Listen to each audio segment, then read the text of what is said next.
L'accès à la culture pour tous au menu de votre édition des initiatives. Nous irons à Ornans dans le Doubs pour voir comment le musée Courbet a réussi à rendre ses collections intelligibles pour les personnes handicapées mentales.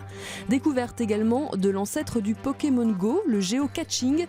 Les joueurs suivent des indices pour trouver des caches et en apprendre plus sur leur environnement.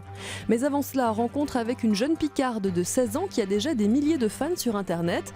Alors quelles sont les raisons du succès de cette habitante de Méault dans la Somme ? Élément de réponse avec ce reportage de France 3 Picardie. Salut tout le monde, aujourd'hui je reçois la visite de France 3 Picardie. Bonjour, France 3 Picardie. C'est pas un peu gros comme caméra ? Le problème c'est qu'ils me suivent partout, jusque dans ma chambre. Elle a de l'humour et du caractère, Roxane, et elle sait ce qu'elle veut. De la caméra au montage, en passant par la lumière, rien n'est laissé au hasard. Résultat, plus de 17 500 internautes sont abonnés à sa chaîne de vidéos YouTube, créée il y a seulement 3 ans. J'aime beaucoup The Walking Dead. Si tu t'es pas encore mis à regarder cette série, franchement fonce parce que tu loupes quelque chose. Comme beaucoup de youtubeurs, la jeune femme aborde son quotidien de lycéenne, parle de ses séries télé préférées comme de son scooter. Franchement c'est cool. C'est important pour moi parce que c'est une partie de ma vie on va dire. Je peux passer 1 ou 2 heures comme je peux passer une journée, voire plusieurs jours.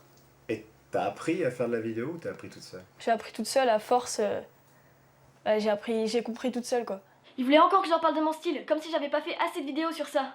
Je suis une fille et j'en ai marre de le répéter et je ressemble à un garçon. Non, en fait, à une chèvre. Il y en a qui l'ont toujours pas compris et d'autres qui l'ont compris. Au fil des vidéos, le public voit grandir une jeune femme de 16 ans aux cheveux courts, plus à l'aise en habit de sport qu'en robe de princesse. Un look de garçon manqué qui lui vaut la haine des rageux, comme l'admiration de ses fidèles. C'est des gens qui savent pas comment demander à leurs parents pour couper leurs cheveux, des gens qui ont peur du regard des autres, donc ils demandent comment moi je fais pour supporter tout ça. Je leur réponds qu'on n'a qu'une vie, quoi, puis que les gens, il y aura toujours un live différent de toute façon et on s'en fout, quoi. Mais je voulais surtout leur parler du rap. Ok les gars? Le rap, un nouvel univers qui lui permet d'étraîner son flow au-delà de sa chaîne de vidéos. Ces mots, c'est désormais sur scène qu'elle les propose au public.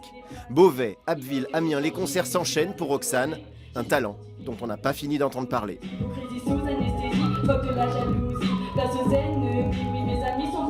Et j'aimerais plus tard faire un album, voire des concerts, être invité dans des festivals, des trucs comme ça, parce que la scène, j'aime trop rapper sur scène. On se retrouve très bientôt pour une nouvelle vidéo. Allez, salut!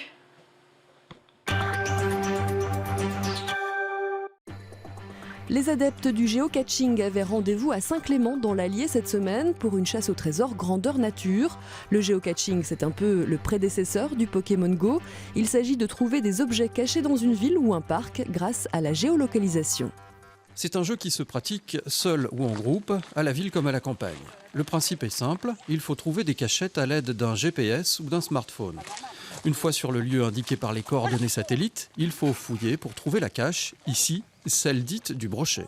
À l'intérieur, on trouve le logbook qui permet en fait de se loguer, donc mettre le nom de notre équipe sur le bout de papier, ce qui prouve notre passage. Tout le monde peut jouer en s'inscrivant sur Internet. On y trouve les coordonnées des caches du monde entier. Le petit groupe prend maintenant la direction de la cache dite de la poussée d'Archimède. Il faudra un peu d'astuce pour arriver à inscrire son nom sur le petit bout de papier. Attention à l'addiction. Ça intéresse les enfants et à la fois les adultes. Ça nous permet de faire des randos, ça nous permet de découvrir des endroits vraiment qu'on n'aurait jamais mis les pieds, qui sont des fois très proches de chez nous. Pour ce rassemblement, un méga comme l'appellent les géocacheurs, 2 ans de travail ont été nécessaires, notamment pour porter le nombre de caches à près de 600 dans le secteur. Un événement qui a attiré des joueurs du monde entier. Il y a 16 nationalités donc, qui sont représentées là. Donc on a un petit peu de partout dans le monde. Il y a des Australiens, il y a des Canadiens, il y a des Portugais, des Espagnols, enfin un peu des gens qui viennent de toute l'Europe et puis de toute la France, quoi.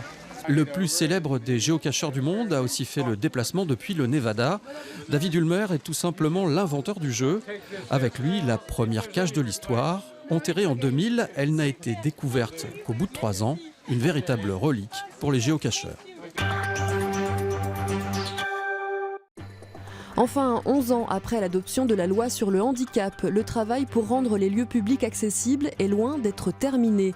Dans les musées, on s'attelle désormais à rendre les collections intelligibles pour tous les publics. C'est le cas notamment du musée Courbet à Ornans, dans le Doubs. À côté des logos « Accueil des personnes à mobilité réduite », des déficients visuels et des sourds et malentendants, le musée Courbet d'Ornans affiche depuis juin dernier le pictogramme S3A pour accueil, accompagnement et accessibilité. Le musée est désormais accessible à tous les publics et notamment les personnes handicapées intellectuelles. Plusieurs outils leur sont destinés, des visites et des brochures spécifiques qui utilisent le FALC pour facile à lire et à comprendre. C'est essentiellement une simplification du discours et tout ce qui est par exemple écrit. Donc justement, la visite sensitive, elle a été créée aussi pour faire travailler les 5 sens, ce qui est accessible pour tous les publics, mais surtout le discours est simplifié. Intégrée à l'équipe du musée depuis 1 an, Léa Bottagizi est chargée de ces questions d'accès au musée pour tous. Depuis plusieurs mois, elle a travaillé avec les représentants d'associations de handicapés. Si la loi de 2005 a permis d'améliorer les accès pour les personnes atteintes d'un handicap physique, elle s'applique encore trop peu pour les handicapés intellectuels. On a défini que maintenant, il fallait un petit peu passer à l'échelon supérieur en disant, ben voilà, on va se mettre au diapason de cette loi.